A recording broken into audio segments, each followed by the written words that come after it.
$1 million, free to play. You just need to survive. It's the Fanatics NFL Survivor Pool. Pick one team to win each week. Get it right, move on. Get it wrong, you're out. The last fan standing take home a guaranteed $1 million cash prize. And for every player who joins, we add $1 to the pot, up to $10 million. The Fanatics NFL Survivor Pool. Play free on the Fanatics app. App access open to all. Must be 21 plus and joined by 9/8 to play. No purchase necessary, U.S. only, void where prohibited. Subject to complete terms, see fanatics.com/game rules. This episode is brought to you by LifeLock. When you visit the doctor, you probably hand over your insurance, your ID, and contact details. It's just one of the many places that has your personal info. And if any of them accidentally expose it, you could be at risk for identity theft. LifeLock monitors millions of data points a second. If you become a victim, they'll fix it, guaranteed, or your money back. Save up to 40% your first year at lifelock.com/podcast. Terms apply. You're tuned into Auto Intelligence, live from Auto Trader, where data, tools, and your preferences sync to make your car shopping smooth. They're searching inventory. Oh, yeah. They find what you need. They're gonna find it. You can make a budget for your wallet to help you succeed. Pricing's precise and true. So true. It's smarter car shopping. Ooh. Just for you. Oh, it's just for you. Ooh. Find your next ride at autotrader.com. Powered by Auto Intelligence. You don't technically need this car. You say that out loud to yourself. You say, I have no space. You say, I'm just looking. Then you click. Then you zoom in on photo number 87 and whisper, oh no. Then you text a friend, the one who always enables you. You say to yourself, this is the last one, knowing it is not. You don't need this car. But maybe, just maybe, this car needs you. Bring a trailer. It's never just a car.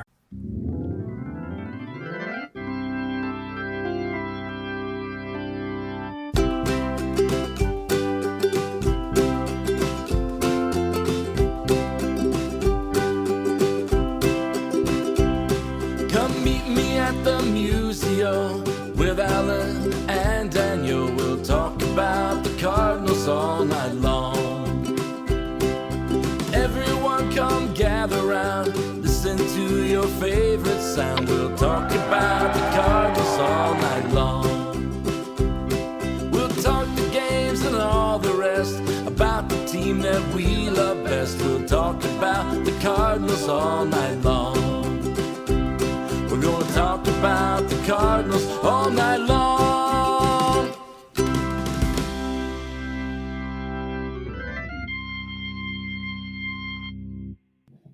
Good morning. Welcome into another edition of Meet Me at Musial. I'm your host, Daniel Shop at C70. With me, as always, Alan Medlock, game Medlock 1, coming to you Saturday morning after the Cardinals were beat up and annihilated by the Giants on Friday night. It was not a real pleasant game. And Alan, we've talked about this, I think, some. But, early in the year, if the Cardinals got down 2-0, 3-0 in the first inning or so, you didn't worry as much about it. You figured it was going to be interesting. That's just not the case anymore. Yeah, no, they just don't have the firepower right now to come back in those games. And I mean that's also a part of just playing out the string. Unfortunately, I think is hey, we're down 2-0 in the first. Let's get this over with type situation, And that's that mindset. While it sounds like a quitter's mindset, I'm sure it's pretty prevalent in baseball right now, just because the run is so long. Now you can see the end of the road a little bit, and we know some of these guys are trying to prove themselves, but they're playing a lot due to injuries and things like that. So yeah, it's one of those. Even last night, the Giants are just red hot, and they're going to be. I know they have a lot of teams to climb over at this point, but I mean they're knocking on the door of making things pretty interesting by winning as much as they have. Something that I think that we quietly wanted the Cardinals to do, but they just don't have the firepower to do it. So yeah, like last night, I mean, I watched probably until the 7th, until they scored their 8th run last night, and then just kind of started dozing off a little bit. But yeah, my interest wasn't nearly as much after the first inning, because you kind of thought, well, McGreevy comes off that great start to kind of lay an egg, and that's the maturation process, and just not a lot of fun watching last night, to be honest. Yeah, I mean, we've seen the Cardinals struggle a lot in the first inning, and so when he held it to 2, I thought, okay, 2-0, it's possible. I'm not really excited, but it's possible. Then, 2 innings later to give up, as soon as you start giving up more runs at the third, it was like, okay, well, this is probably done. And it was, I mean, it's I don't know what it says about the Cardinals. It says a lot, I think, but McGreevy's probably been the most reliable pitcher over the last 2 months, right? Yeah. So to see him come out now, granted, like you said, the Giants are hot. I think I saw this thing on the broadcast last night that they've scored an average of 8 runs a game Yeah. over the last 10 days or something of that nature. Um, that you did run into a good team, but I mean, a guy like McGreevy, when McGreevy's giving up home runs, I think you think it's going to be a long night. Yeah, and I mean, it just never ended. Almost to the point where you're just like, man, I mean, it was kind of fun to watch the Giants. I mean, I know that sounds silly, but yeah, I mean, it's banging out 18 hits and their gap shots, and yeah, it was pretty crazy. I was like, man, this is rough to watch, but yeah, I mean, it's one of those just thinking, well, can they get back in the playoff race and kind of cheer for them a little bit? But yeah, I guess just trying to find any positive development, through and through. But you're right. I mean, that the whole conversation about McGreevy worry just brings me back to the biggest worry I have about what in the heck are they going to do to cover innings next year? Yeah, yeah, and I mean, and I think we talked about it. I know I was on a show on Wednesday night and we discussed it some too. Um, you know, who's a lock for next year. And Yeah, I don't, again, if Sonny Gray is open to trade, or even demands one, which is not unheard of. I think, Derek Gould, I think recently said it was kind of a coin flip whether he would waive his no trade or not. You do that. I mean, I don't know that you could lock down just about anybody, right? I mean, because everybody's had questions. I think, Liberatore and McGreevy are probably the closest things, but I don't know that I don't think anybody feels 100% confident in either one of those guys. yeah. That's and I am a Liberatore guy. I say that. I mean, I talk about it all the time on here, Mhm. but yeah, I mean, you would like to see him as a down rotation type type guy in this situation. But I don't know. I mean, he may be your number one next year. Yeah. Yeah, you're right. I mean, I've asked that question a bunch. Like I understand what.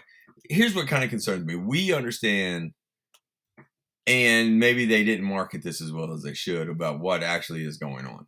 And I think that everybody is okay with that, and Mhm. let's rebuild, retool, whatever they want to do, but that or however they want to term it. But I think that I mean, and I'm in this as even somebody who I feel like I can be overly positive in some of these things. I'm worried about a plan. Now, of course, they're not going to map it out and send it out in a PDF, but still, you're like, next year can be really ugly if it's going to be a pitching tryout, and I don't know if that's what the plan is or not. But the covering those innings is one that I'm greatly concerned about that because, Yeah.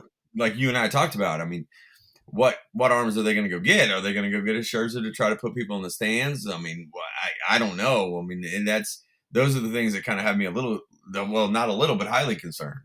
Yeah. Yeah, I mean, like the Palante starts are almost ones you don't want to watch right now. A complete turnaround from the end of last year. Mhm. So I don't know what to look toward. Yeah, I mean, you gotta feel like I think your best case scenario with Palante is that he goes to this winter and makes whatever adjustments. It really feels like, you know, what worked for him last year isn't working this year, and he hasn't had a chance to, really tinker and change. And so you hope that that's the case, but I mean, you're not gonna know until he gets, to spring training or the early part of the year next year, right? But I think just because of the dearth of arms, yeah, those are your three guys, and then Quinn Matthews has started to pitch better at Memphis, so he's probably in that mix, and Liam Doyle's going to make his debut this weekend, or if he hasn't already, but um, at low A, and I don't, we expect him to be a fast riser. It still is kind of what a probably June or July, I Yeah, would think, even if he does move that fast, that's probably the earliest you would see him. But it really just feels like they've got to go find somebody, whether it's Yeah. trolling the waiver wire or whatever. They just don't physically have enough people to cover these things without wearing out a bullpen. Because you've got people like they signed some AAA guys this year, and maybe they keep them in the system. Guys that had some experience, and we see some of them to cover some innings next year because they've pitched pretty well, I think, in Memphis. But I don't know. I think that's going to be the biggest part, and it again, and we've talked about this. If Chaim Bloom is going to come in here and get rid of some of these roster inefficiencies by trades, that's probably what he's targeting, right? Even if they're not, top prospects, at least there'll be arms that can cover some things and hopefully have some upside. Yeah, I would think so. I want to see, how much do you anticipate things being different? And I know this is a question probably for a whole show in itself, but do you feel like your gut feeling is that we're going to see a major change in ways of doing business, or more similar to what we've seen in recent time? Because that's probably they've painted themselves into the corner, because that's the only thing they can do at this point Mm-hmm. until some of the homegrowns that do or die, so to speak. Yeah. Or are we going to see a long-term approach that's going to look similar to what we've had, mainly because the issue may be the ownership? I mean, I don't know. I feel like ownership knew. Look, Chaim Bloom came in to this system with an audit, right? He came in and said, "These are the Yes. things you need to do. These are the things." And when he came in and did this, he had no particular reason to sugarcoat anything, right? He wasn't really applying for a job. Um, so in theory, the club knows what Chaim Bloom wants to do or thinks needs to be done, and they've hired him anyway. Yeah. And I feel like ownership has done a fairly good job of staying out of the way. Now they'll give them the limits, and that's part of the problem, right? They'll give them how many, Yes. but they're saying trade this guy, don't trade this guy, got to keep this guy. I like this one, all that. I think that they've pretty much given their baseball side a free hand within the parameters of the budget that they've been given. So I feel like if they've hired Chaim Bloom and they know he wants to make these changes, they're open to letting him make these changes. So I do think we'll see some differences. I mean, there's going to be some similarities. I mean, just because every baseball team does something similar, and you're right. There's some things that they just can't get out of right now. Yeah. If Miles Michael has had another couple of years on his contract, he would still probably be here because the Cardinals couldn't get out of it, and then, like we said, they needed innings of some sort.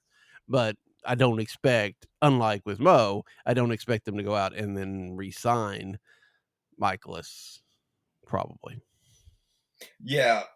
Well, yeah, exactly. Well, it's funny because I was kind of, how quick, if ever, will we see a change from the risk averse? You know what I mean by that? Yeah, Because I yeah. feel like that's some of the things that's held them back. Because I think, honestly, one faction is going to be, do you really want them spending that kind of money with the results they've seen on the lesser kind of, money they've spent? But I mean, I think I think you're in a situation now when you see the attendance where it is, where I feel like A, it's not competitive. B, I think there's a little bit of pushback. This is all coming from the lack of fan base. Mm-hmm. And then you get into the normal situations now of football and school starting and all those things. Attendance is going to be down. We know it. And it's much worse than I think anybody anticipated. The apathy has started because I think that everybody thinks it's just status quo, and this is how they're going to continue to do business. I think that, I don't know if anybody thinks or anticipates things to be different in the short term unless we see something bold. I don't know what that is. And I don't know if that's called spending stupid money or if you're that close or whatnot. But when do you think we see a change in dynamic, and what would dictate that to you? I think when you said, when will we see difference in risk, Yes. stop being risk averse? I think what we will probably see first is a more aggressive approach to trading.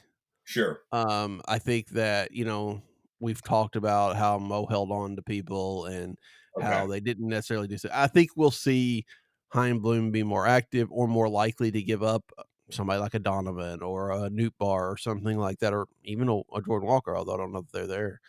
And we can talk about that in a little bit too, because that was part of the week.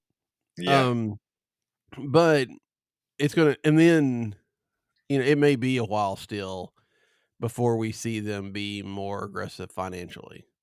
Unless Chaim Bloom can talk them into, and it could be even like if we saw them go out and spend on somebody this winter, not even a huge amount, that still might be more risky for them than in the past, right? Because of attendance and not having a comfortable number of, I know what we're going to get paid next year.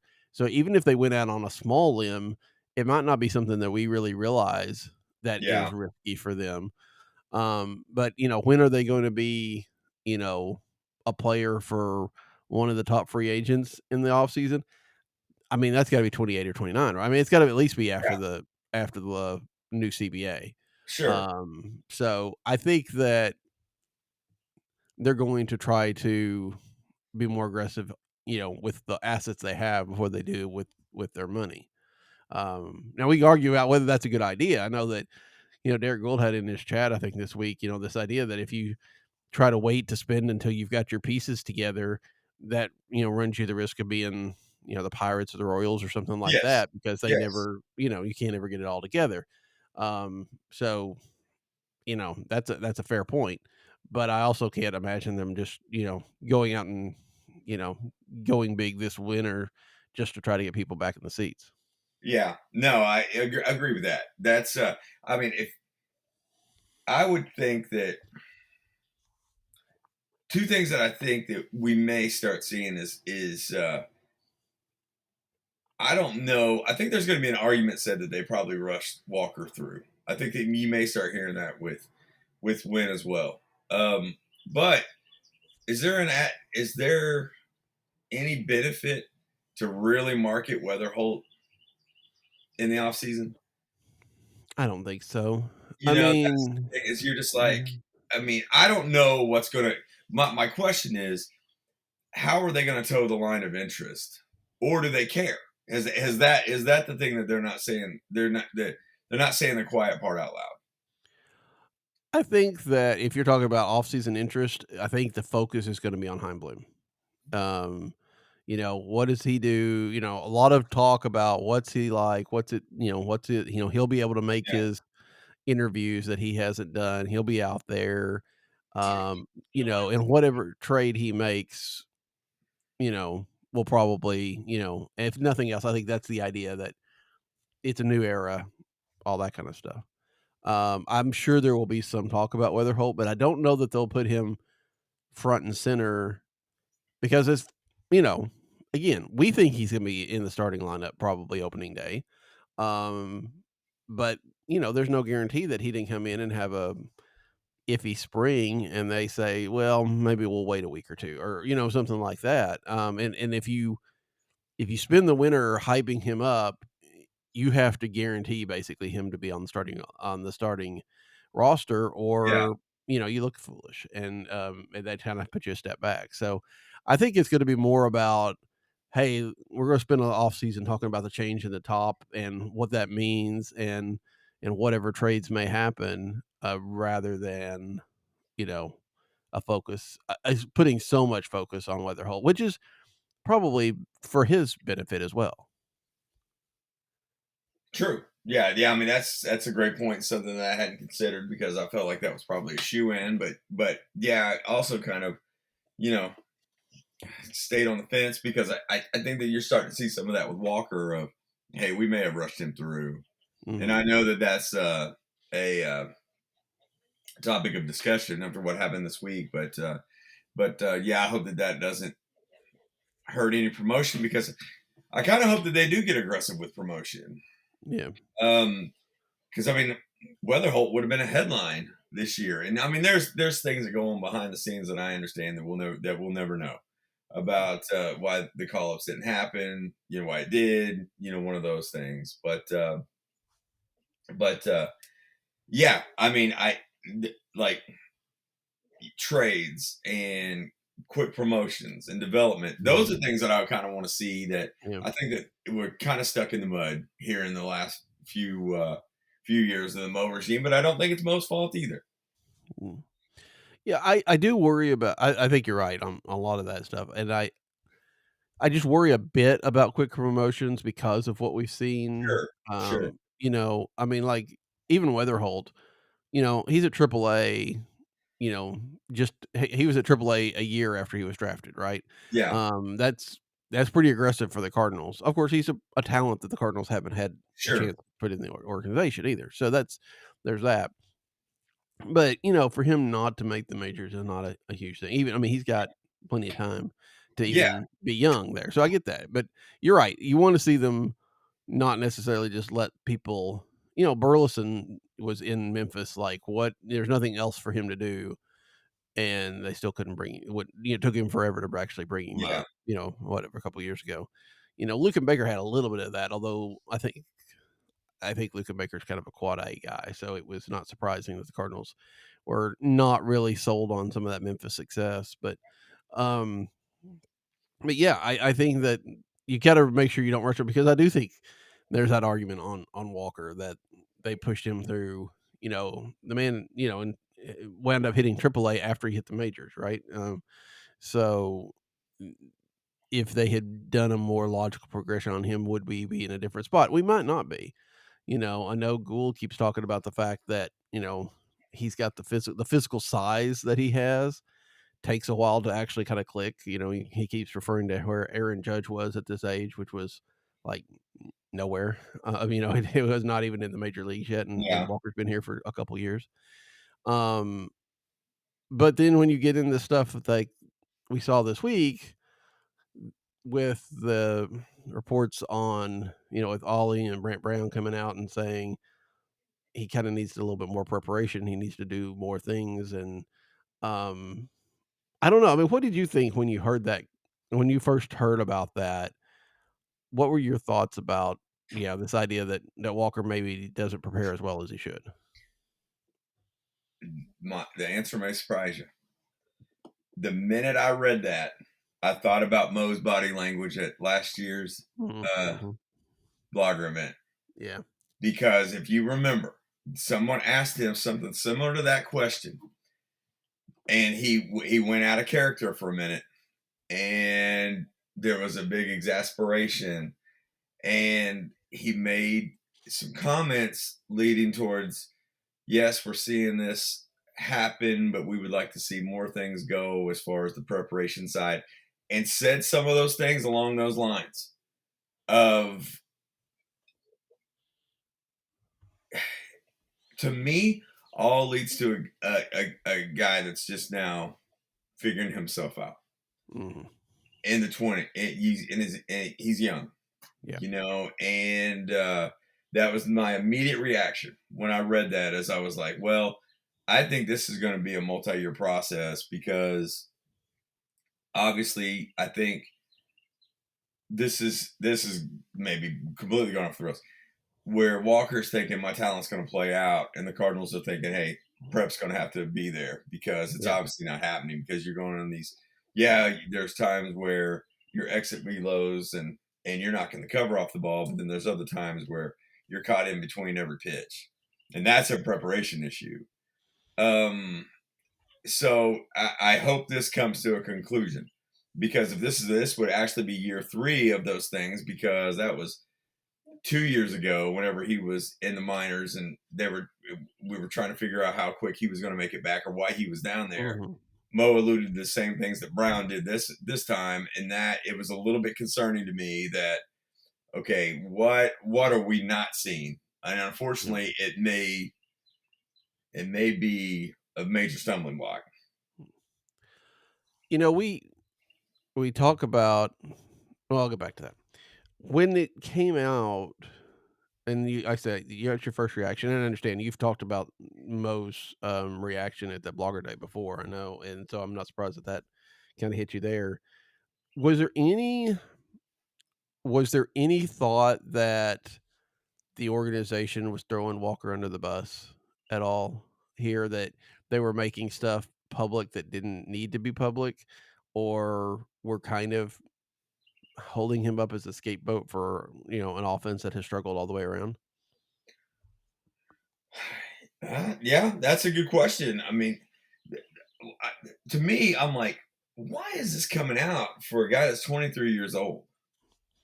I thought I was like, man, this is. I mean, we know that this is a shrewd business. I mean, I get it, but that's a good point. I hadn't thought about that.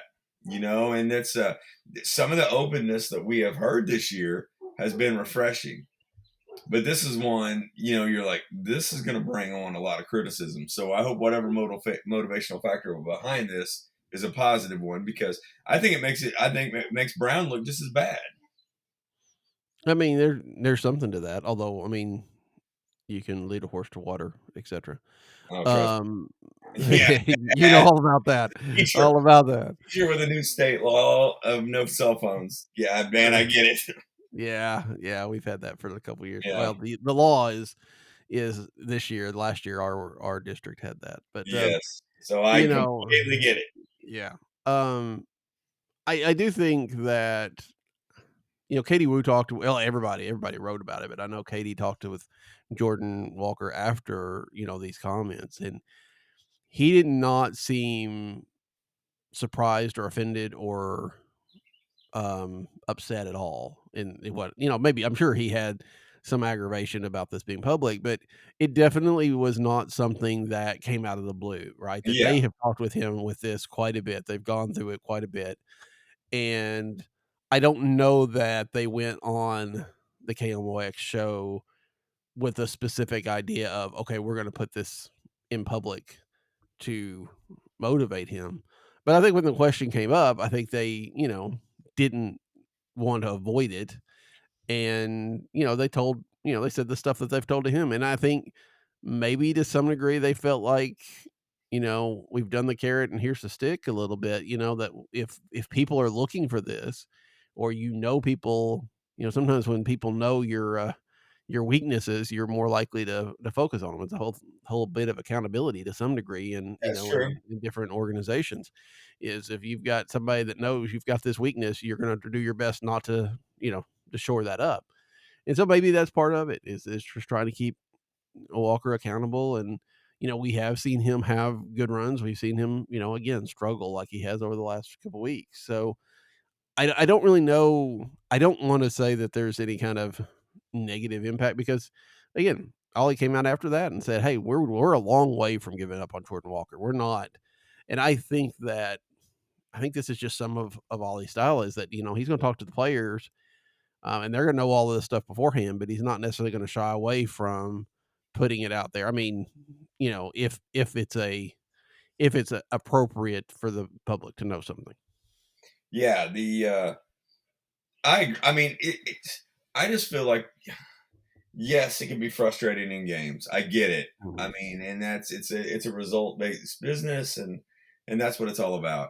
I really worry they give up on Walker too quickly. So I go to the negative of a lot of these things, and probably shouldn't. I don't know. I mean, especially in the era of Cardinal baseball that we're in, that's probably should be one that we need to practice a little bit of patience. But yeah, when it came out, my first reaction was, boy, this is a little troublesome. Not only that the report came out, but that we've heard it before. And yeah, it just goes back to, man, I really hope they don't give up on him, just because I feel like he's a luxury. He could potentially be a luxury that a lot of teams don't have, and he's just so young. Yeah, I think that, I mean, the weakness of the roster helps out Jordan Walker, right? It's not like we need one piece to get over the top and Jordan Walker's in the spot. We need to replace him so that the Cardinals can, fly. That's not the case. You replace Jordan Walker, you're still struggling. Yeah. Um, so that gives him more freedom, more time to develop. Um, and we'll see. I mean, the only problem is, you know, because the Cardinals rushed him, basically. I think that's, at least faster than they had to. Um, he's getting, he's getting close to arbitration. I'm trying to pull this up real quick and see where he's at when it comes to that. Yeah, Jordan Walker's yeah, he's got another year pre-arb, and then he'll hit arbitration after the end of the 27 season. So Yeah. there's, he's still got some time before you get start getting expensive, but um you would, you know, could be a little bit farther away from that if you had not been quite as aggressive with him. Um, so I don't know. I feel like there's still hope for Jordan Walker. I think we've seen, if you want to, you know, I'm still not 100% sure what we got in Nolan Gorman, but the results over the last month or so are at least somewhat optimistic that maybe he's, taken a step or two. And if that's the case, again, Walker's 2 years younger than him. Maybe it'll take a little bit more time for that to click.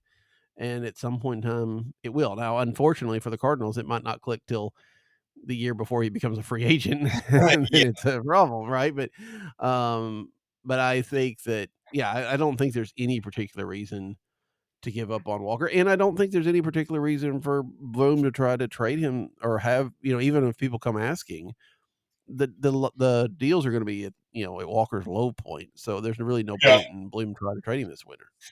Yeah. Yeah.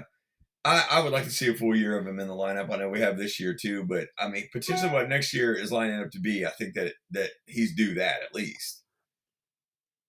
Yeah, yeah, I think so, and Yeah. I mean, again, I assume that the organization is the same way as it used to be. They sent these guys home with, okay, you work on this, this, and this. Yeah. Um, and just like we are talking with Andre Palante, if they give them things that they can actually work on, and they actually work on them, and they actually are successful, they come into next year, they could look like a whole nother player. Um, you know, I think that's the best thing we can hope for, right? Is they spend the winter working on these things. Now, again, if you've just criticized Jordan Walker's preparedness, maybe you're not so sure about how much he'll do in the winter. But um, maybe that's another reason to do it publicly. So he's like, "Hey, you've got to be better next year," Yeah. and that'll That get him to yeah, do it. I don't know. accountability, you're right. I mean, that's a good call. Um, yeah, I mean, in the in the last best podcast in baseball, Gould made a Mhm. pretty good point about how aggressive some of the ways that they may be aggressive. And he asked the question, kind of like how Baltimore's done. Baltimore has, re-signed a catcher, and we knew that Rutschman may be out there, which adds a whole nother element to something that I would like to see. But they've inked two guys, minor league guys, that are right there, two extensions to buy them out, to get them up here to play, and to basically buy out their arbitration is what they've done. Mhm. Is there a situation where you can see the Cardinals trying to get potentially 8 years out of a guy instead of the 6 years at this point, and that may be the way that they're aggressive? And that would kind of line up with how Tampa Bay's done it. But do you think that would play here? Or do you feel like this is going to have to be a term to win back fans, that they're just be like, hey, we know you have money, you need to spend some of it to improve? I mean, is that basically, does a Jordan Walker type situation right now, where you're seeing the struggles, the highs and the lows, Mhm. affect either one of those decisions to you, or does it affect both of those decisions in your mind? I mean, I think it's a definite, thing to factor in. We've heard a lot of times about organizations that go out and sign a player either before they make the major leagues or soon after they've made the major leagues. And a number of times it works out, at least for a year or so, but then it doesn't. And sometimes it never really works out. So it is a gamble. I would think that I mean, again, that's also, I mean, if they did that, it would definitely indicate a change in philosophy. Um, but it would be interesting if you could say, like you say, we go back to Weatherholt. If you do think that he's going to be your starting second baseman next year, maybe they trade Donovan in the offseason and it makes it obviously clear. It would be very interesting to sign him to like an 8-year contract or something Yeah, of that nature.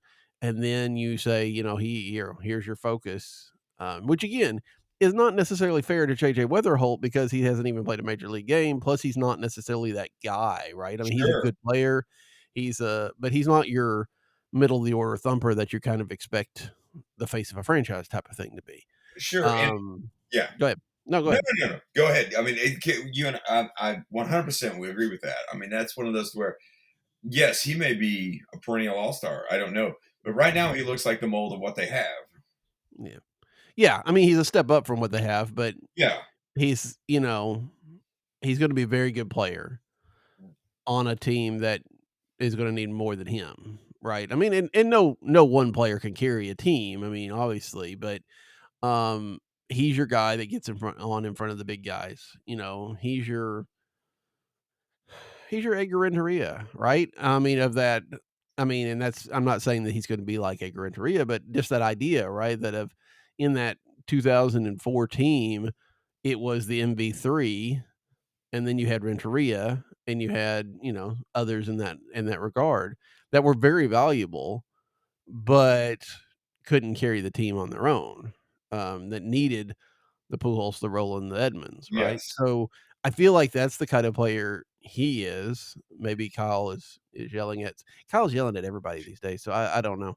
yeah, But, um, anyway, I think that you could still, though, say, "Look, we're going to commit to our future and sign him for 8 years at who knows what, but it's still gonna probably be cheaper than what we're gonna have to pay him, long term because you're not it's cheaper than buying 2 years of a free of a pitcher on the market or something like that, right? So, it would be, "Hey, we're spending money, but it's not a whole lot of money, and, you're getting a lot of benefits." I could see something like that. I would be very, very surprised if they did that, um, because, I mean, but because I don't know, Tampa Bay was not although they did it with Evan Longoria, I know, but, um, is not necessarily a team that wants to lock down yeah, assets, right? They wanna have them available to be traded. Um, Chaim Bloom had to come in and trade Mookie Betts, who was, off, before when he got to Boston.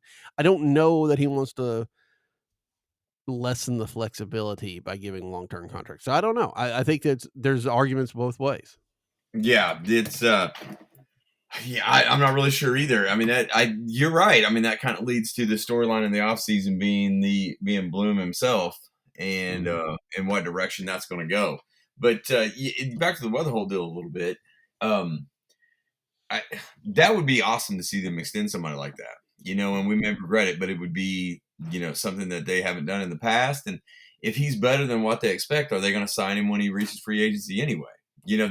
That's a lot of the question that I have of when are they going to play in a water that's been different than they have in the past, and it's one. I mean, you're not going to go get a Skeens, you're not going to pay Right. that half a Right. trillion dollars or whatever he's Mhm. gonna make.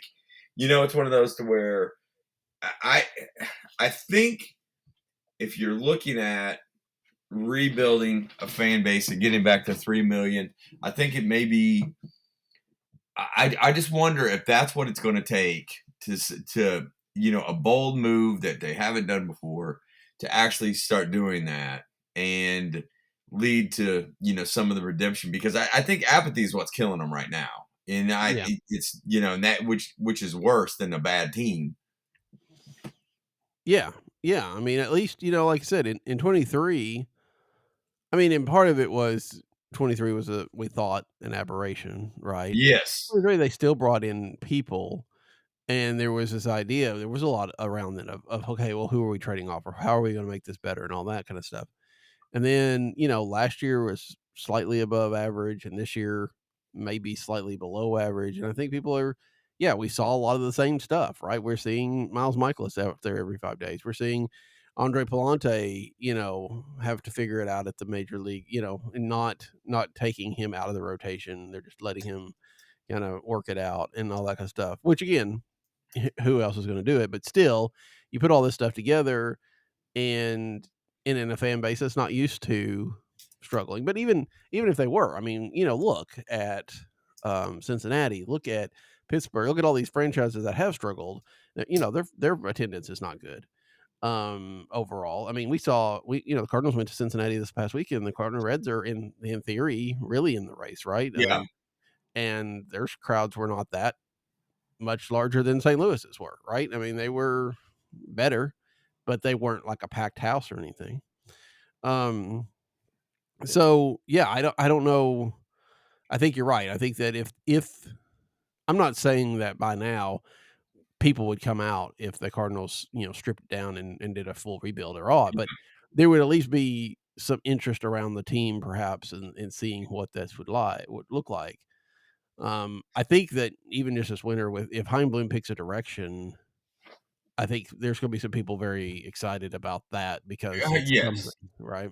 Agreed. And that you're probably right. That will be the biggest storyline because I feel like there's a plan, but it hasn't been mapped out yet or obvious, I guess you could say. Mhm. So yeah, you're right. I mean, that could be the exciting thing to watch this off season and see how they win back the trust of the fans that, I mean, I'm in a positive light, do think will come back. And I think that this may be somewhat of a statement, but I think there's going to have to be proof in the pudding, honestly, as far as the roster goes. I know the fans will come back at some point. They always have. Yes. I mean, again, the 70s, the 90s, we've seen down times and we've seen them bounce back. Would you want to not wager, but if you were to pick, do you think that total attendance next year will be higher or lower than total attendance this year at Busch Stadium? I want to say higher because I do feel like this is a statement in Mo's last year where he's been pinned the villain in all this, that I think there will be an uptick just because of the interest and the trust that Bloom brings along. I think it'll be total, but what if I say this? I think, yes, there will be more fans next year. I think it'll be obvious in the early part of the season, but if it goes bad, it's going to look like it does now. But I think that there will be attendance upticks next year. Yeah, I think you're right. I think overall it probably will be up.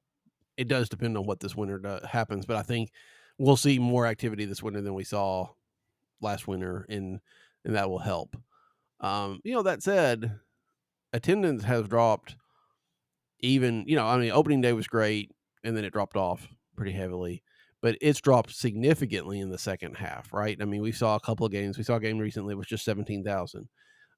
Even last night when they were honoring the 1985 team, and you've got Ozzy and Willie and all them in the house, and Yachty's in the dugout and all that kind of stuff.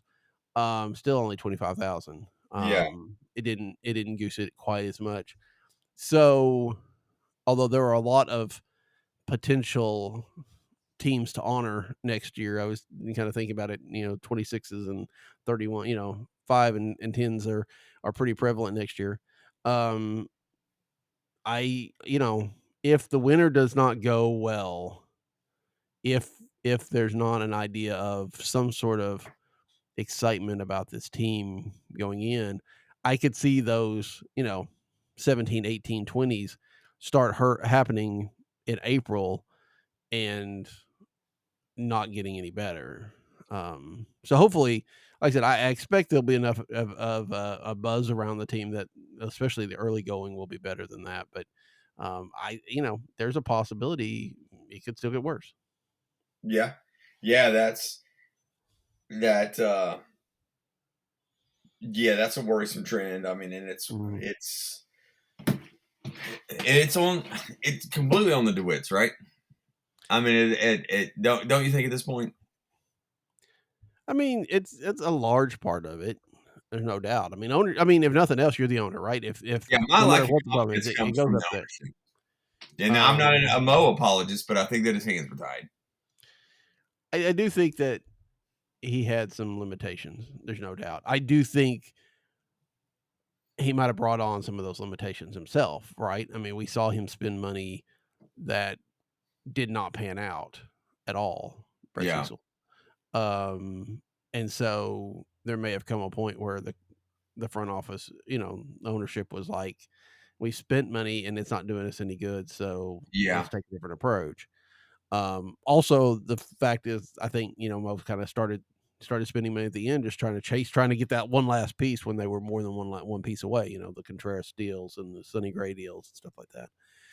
I do think, I do think that I'm sure there are times and moves that they would have liked to make that did not work because of ownership and their limitations. I have no doubt about that.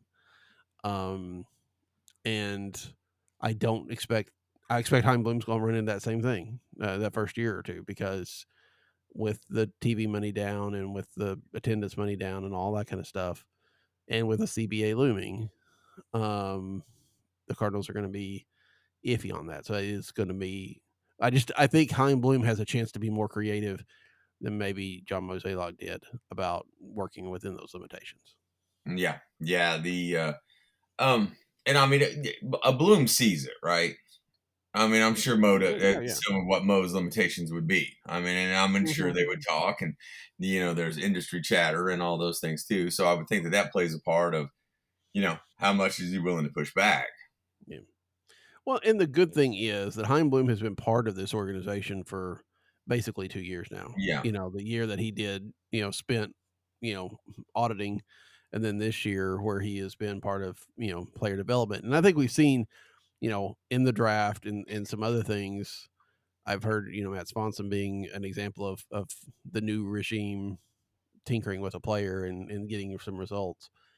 Um, so it's not like Chaim Bloom's walking into this, you know, fresh and all of a sudden he's going to get blindsided by something. He knows how this yeah, whole organization works.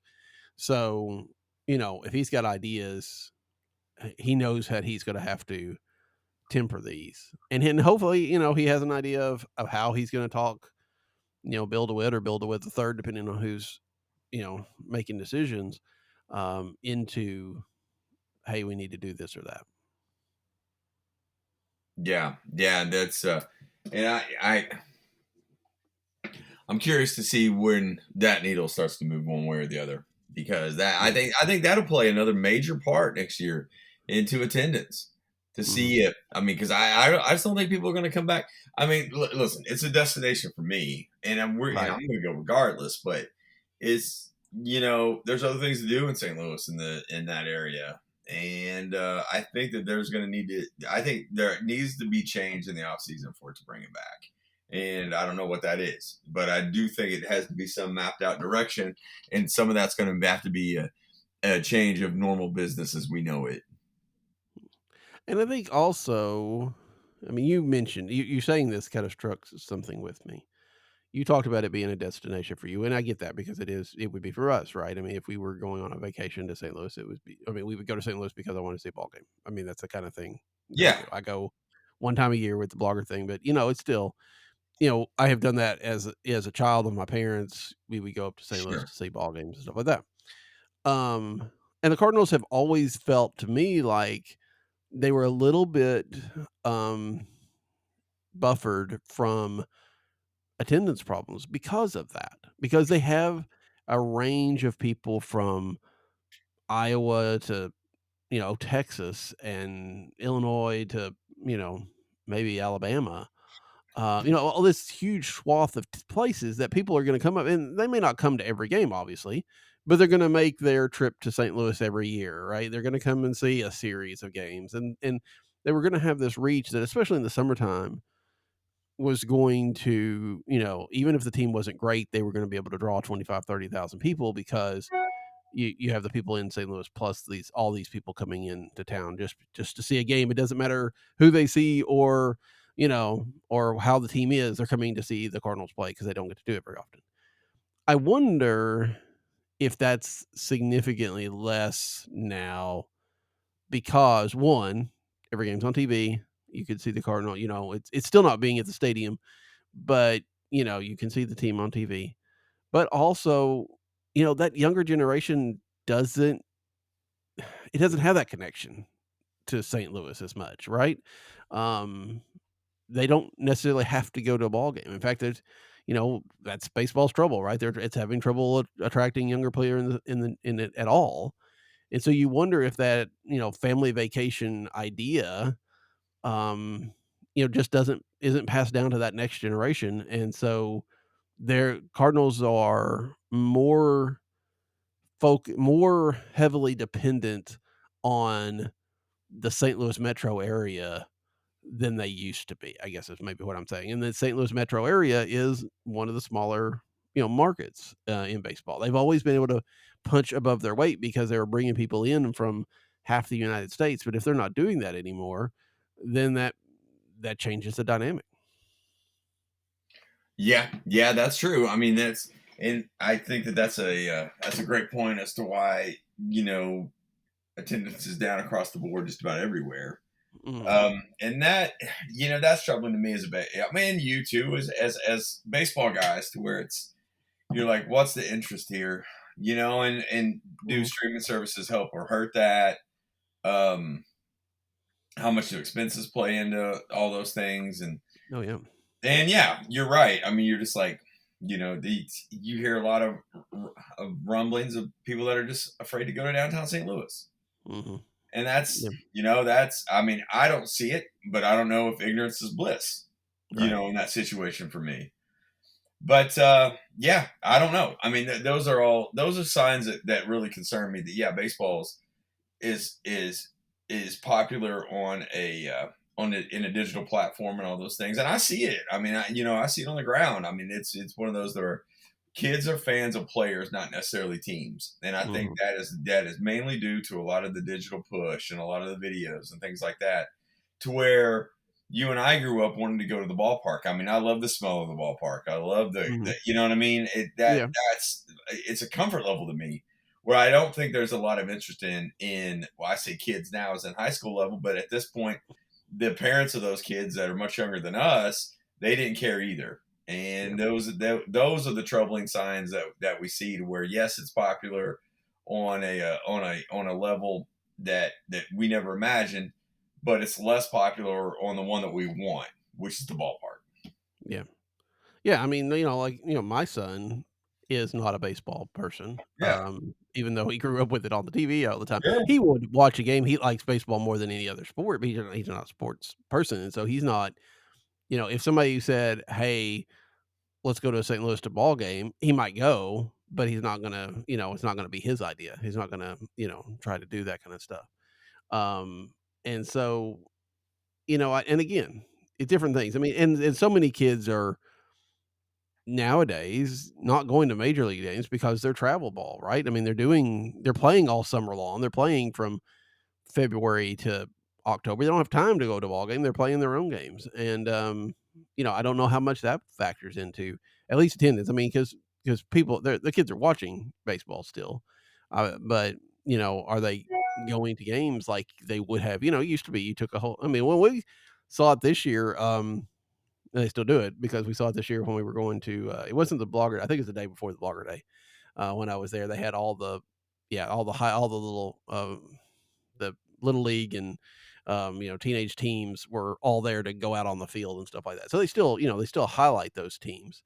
But it's probably less than it used to be. Yeah. It's tough. I mean, Wyatt's in the same boat. They grew up around the game, but they don't. It's in their blood, but it's not in their interest level. And that's always a little disheartening for me. But I mean, they love to go to the ballpark too. But I see it on the high school kids a lot, and it's tough. So yes, while it's shocking to see.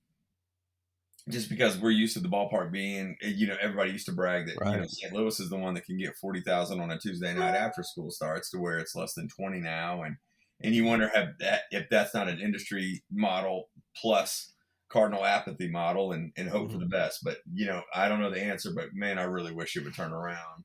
Oh, no doubt, no doubt. And like you mentioned it, expense plays in a part of that, not just expenses of the ball going to the ball game, but so many people, a lot of people, that's a luxury they can't do, with all the Yeah. with groceries and everything else that's going up, the money doesn't go as far as it used to. And so um all that plays a role, and it's hard to separate what's a factor, what's the biggest factor and what's not. So before we wrap it up this week, I did want to talk.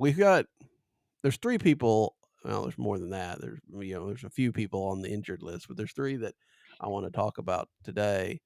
4 because let's start with this. We know that I expect that Yoel Pozo will come off the injured list maybe as early as today. Um, do the do the Cardinals carry 4 catchers? I mean, they have Pages, that have Pozo, Crooks, and then of course Herrera and if you want to call Contreras, although I don't think you can call Contreras a catcher anymore, but still, and Herrera's not going to catch this year. Do they carry the basically 3 catchers this year, or does we saw Cesar Pareto go back down already? Does Crooks hey, you've had your cup of coffee and thanks for your service? I hope not. But I'm not sure because I've kind of enjoyed watching Crooks play. Yeah. And I mean, I, it, listen, I'm looking at the transaction wire and there hasn't been a corresponding move, but he was activated. Oh, Yeah, so Arpozo was. So, yeah. well, I guess the activation was Prieto. So I mean that may have answered your question just to carry those guys, but who catches? And is it going to be a situation where it's going to be Pages and Crooks catching and Pozo being that right-handed bat off the bench? Because that's kind of how they used him in the toward the end right before he went down. But yeah, I don't know. I mean, it's one of those things right now. The roster makeup's kind of strange, and it's due to to some injuries and decisions and what we want to see. But I feel like don't you have to see Crooks play, considering that catching's the big question mark. Yeah, I forgot that it was yesterday they'd done the Pozo. Pozo was the thing for Prieto. So Yeah, yeah. Yeah, I agree. I think they're gonna catch Paul, and Paul Hayes has had a good month or so, yeah, so it's not surprising that they keep him in the lineup some. But I do hope it's at least a 50-50 split, yeah. because I you're right. completely agree. Crooks Crooks looks pretty good behind the plate, and he's not been overmatched at it necessarily. And I think, yeah, Pozo will catch if necessary, but he's probably going to be your pinch hitter, or who knows, he may even play first base today. I've wondered about that. I wondered who it was going to be last night. Yeah, And it's in the Gorman deal. Kind of, I was like, okay, that makes a little bit of sense. So, yeah, yeah, I've wondered about how they were going to handle that, at least through this series. yeah. But I mean, I know playing first base is incredibly hard, according to Ron Washington, but I do feel like to some degree you can stick somebody there and you'll get by No, especially especially in this for a situation. And series. you know what? Yeah. I feel like you have an excuse with your catchers because they've been run hard so much this year. Yeah. Although, some of that is because the organization, you know, didn't or the usage of Pages over Herrera was still kind of very questionable, even when Herrera was healthy, Yeah. it didn't eh, they seemed to fall in love with Pages, which, I mean, granted, he has done better than necessarily I expected, but Well, yes, you and I have talked about this though. Lifelong Cardinal fans, he is the prototypical backup.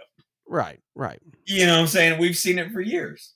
Mm, yeah. So there's 3 guys though I wanna discuss, um, and that is Brendan Donovan, Nolan Arenado, Alec Burleson. And we'll go one at a time, but I wanna know if you think we will see them again this year. We'll start with Nolan Arenado, who is supposed to go to Springfield for rehab, was in the dugout last night. Um, what do you think? I mean, do you think the Cardinals Do you think Nolan Arenado plays again this year? I do. I think that he plays again this year as the farewell. All right. I do think he plays again this year. I don't. I still. I mean, I still have. It's going to be so difficult to trade him this winter. Yeah, I'm not even sure it's a trade at this point. But I can't see the DeWitt's do a DFA. Yeah, I and agree. having to pay him. Yeah, I maybe. think Yeah, no, I completely agree with you. I agree. Yeah. And this may be speaking more out of what I want to see happen. Yeah. Like I said last week, amicable on both sides if it's possible. Yeah. And I mean, there's no telling, but I mean, there's also the possibility that he comes back and it's just, hey, you're here, but you're also, Gorman's going to play third half the time or something of that nature. You're not necessarily the starter, even though you're making all this money. I don't know that that's a conversation they could have with Nolan Arenado, and they might have that conversation with him beforehand to try to see if he'll, add to the teams that it could take him. But again, I have trouble seeing why a team would trade for Nolan Arenado right now. Sure. So okay, Nolan, I agree. I think especially with the knowledge that he's going on this rehab, Yeah, I think he'll play the last homestand. that's kind of what I'm thinking. Probably play that last road series too, but not as much. Maybe we'll just see. And it might be interesting to see how they use him over those 12 games or whatever. Alec Burleson. Yes, I believe we see him. I believe Burleson comes back and plays this year. Complete gut feeling on that one. I feel like just had a great year, and I think that being a big part of the future, I think he wants to get back, and I think they both want to get him back in the lineup as quick as possible, and maybe a lot of first base. I don't know. Yeah, reading this, he's aiming to return for the Seattle series, which would be next week. I think that's Monday, right? Oh, is it? Okay. Maybe it's the end of the week. I don't know. I know they're on the road next week. I haven't looked at the schedule enough. That being said, aiming to return is not necessarily a guarantee. Yes. I think Tommy Edman was aiming to return by opening day last year. But man, I think you're probably right. I mean, he's back far enough. I could see hey, you've done well enough. Let's not risk it. You took the runway. You did something with it. Just let's call it good and go on. Yeah. But especially because I mean, in all this, you're going to have to clear up to 3 spots depending on if all these guys come back off this roster. And, does that mean you have to, and you're going to be sending guys out that, the minor league season either ends depending on, for AA and AAA ends a week from Sunday. So, Springfield's got playoffs, but you may be sending guys out and saying, okay, you're done for the year because there's just no place for you to play. So I think there's going to be some hesitation maybe to put these guys back on the roster, but especially when you're not playing for anything. But I think, Burleson probably makes it back. Gotcha. Brendan Donovan.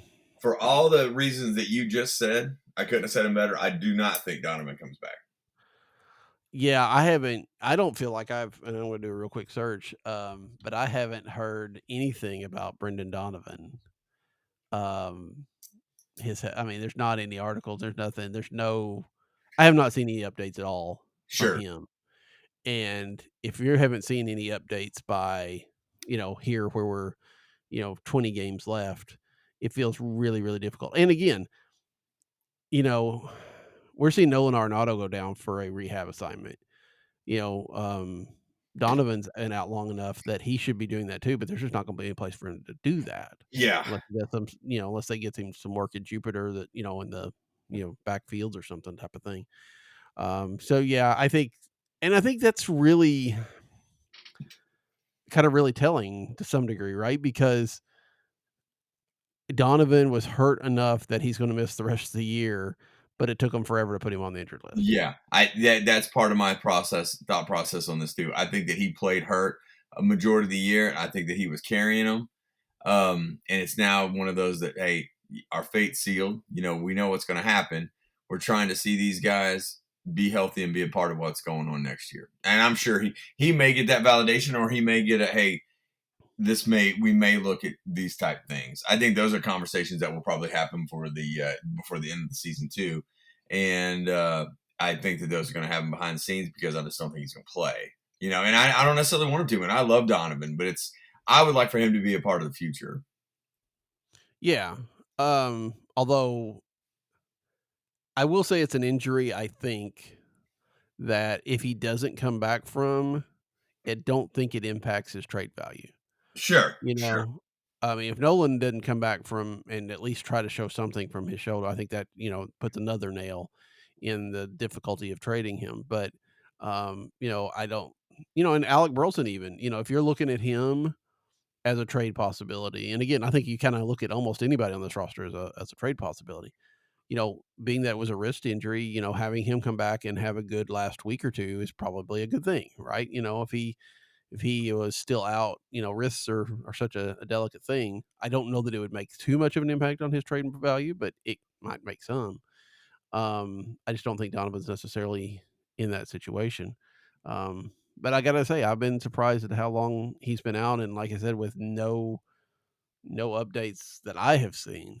And maybe it was a little bit more severe than we thought. Yeah, and you hope not, but there hasn't been a lot, which that was kind of my thought process as well. Is where you haven't heard much, you don't know how severe it is, you don't know how much they've already told him. Hey, don't rush this. Yeah. So, all right. Well, we will see. Cardinals have the couple more games with the Giants. Hopefully they go better than they did last night, which is reasonable, right? I mean, the A's just absolutely demolished Very the true. Cardinals in that first game, and then the Cardinals won. The Cardinals won the next two games with, they still got outscored in that series. So yeah, then they go to Seattle starting on Monday, and then they've got the Brewers at the end of the week next week. So, the Cardinals can have a little bit of an impact still on the NL Central with the Brewers, but we'll see how that goes. But Alan, I'll be with you next week, talk about that road trip. But until then, for Alan, I'm Daniel. Good night. Good night. Smith corks one into right down the line. It may